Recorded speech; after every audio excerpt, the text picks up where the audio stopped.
Let's explore this official GMAT problem.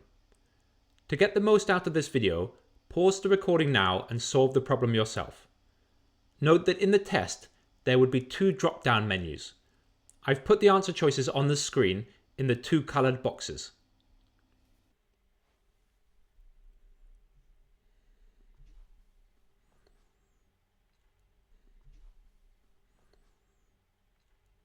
The correct answers are 4,000 and 5,000 for the first part, and 3 times for the second part. Note that you need to get both of these mini questions correct to get credit for the problem. If one of these mini questions is incorrect, then the problem is counted as incorrect overall. This is a graphics interpretation problem from the Data Insights section, and it's designed to test a few skills that are likely to be useful in a business degree. When you're solving problems, whether in the GMAT or in other situations, take a moment to stand back and view the whole picture. What's going on here? We have a graph showing the weight of a T-Rex from birth to the age of 30. It's the hypothetical mass. I guess no one has an actual T-Rex to weigh. We can see that the T-Rex begins life with a weight close to 0. It must be pretty small. And it stays tiny up to the age of 5. That's interesting. It only starts to grow much bigger when it's 7 or 8 years old. Then it grows pretty quickly from the age of 10 to 20, something like a teenage growth spurt. And then it doesn't grow much heavier after that. Did a typical T-Rex live to the age of 30? I suppose so. Its maximum weight was about 5,700 kilograms. Wow, that's as heavy as an elephant. I'm going to pick some examples to help myself understand the graph even more. But there's some help here. Point A is at the age of 12. That's about 900 kilograms.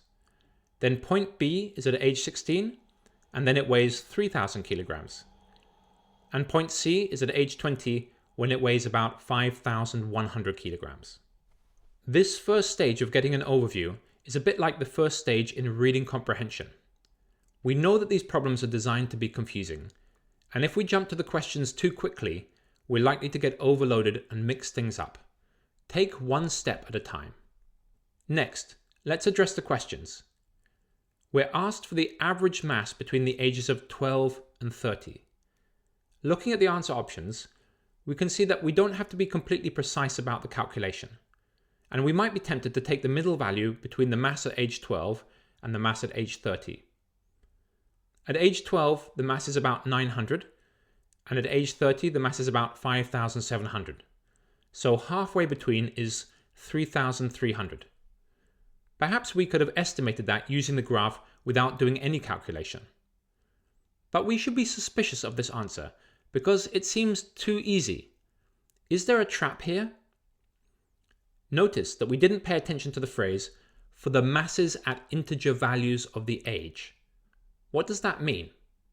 Let's take some examples. At age 12, the mass was 900. At age 13, about 1,200. At 14, it was 1,600. At 15, 2,000, etc. We could use our paper to list out all these values, then add them up and find the average weight. But that's going to take ages. We need to be more efficient. Notice that this isn't an evenly spaced set. The average isn't going to be the same as the middle number. It's more of a weighted average. About half the numbers are around the 5,500 mark, which is going to pull the average upwards. The question we should be asking is, does the average get pulled higher than 4,000? Here's a way to check this. Instead of calculating the mass for every age, let's take a sample of the masses at various ages. There are different ways you can do this, but I'm going to take the masses at age 15, 20, and 25. These would be 2,000, 5,100, and 5,500 kilograms.